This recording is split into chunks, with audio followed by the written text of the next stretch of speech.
Hi, my name is Brother Francis Dominic.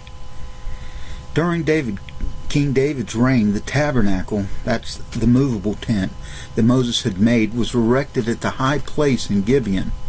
This tabernacle represented the presence of God among the people. At one particular time when David sinned, he needed a more immediate and convenient altar. So God sent him to a man named Ornan and told David to build on Ornan's threshing floor. Now my question is, or the question you may have is, what does this have to do with me? Well, that's what I'm here to talk about. I'd like to talk about how we need to build an altar in our own lives.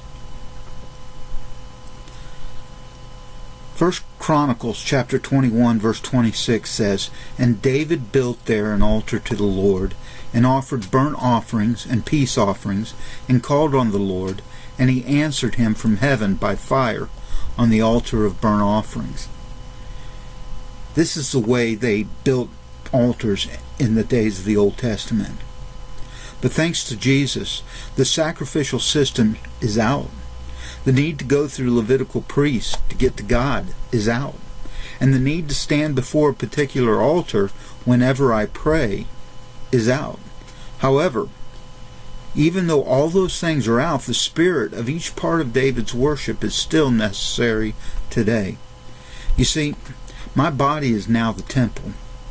1 Corinthians 6:19 says, "Do you not know that your body is the temple of the Holy Spirit?" It is my responsibility to build an altar to the Lord in my heart. I need to maintain it and visit it frequently.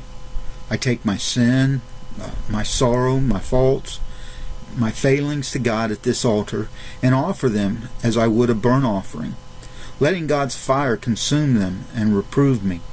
I take my confidences, my joys, and praise as peace offerings, willingly sharing them with my Master and continually submitting them to Him. I call on the Lord at my altar, discussing my requests and desires with Him, and seeking His face concerning them. Finally, it is at this altar where God answers from heaven by fire. Since my body is the temple, I can never leave my altar.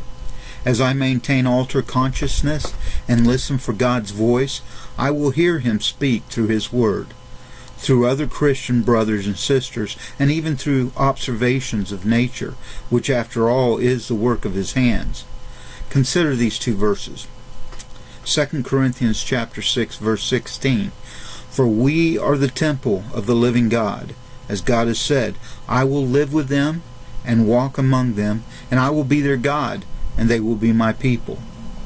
Also 1 Peter chapter 2 verse 5, "You also, like living stones, are being built into a spiritual house to be a holy priesthood, offering spiritual sacrifices acceptable to God through Jesus Christ."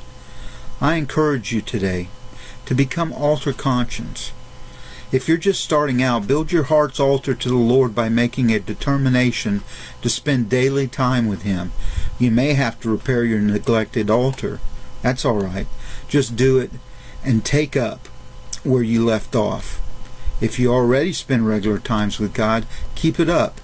Whatever the case, it's a joy to know that God eagerly desires to spend time with us. Thanks for watching. My name is Francis Dominic, Brother Francis Dominic, and hope to see you soon.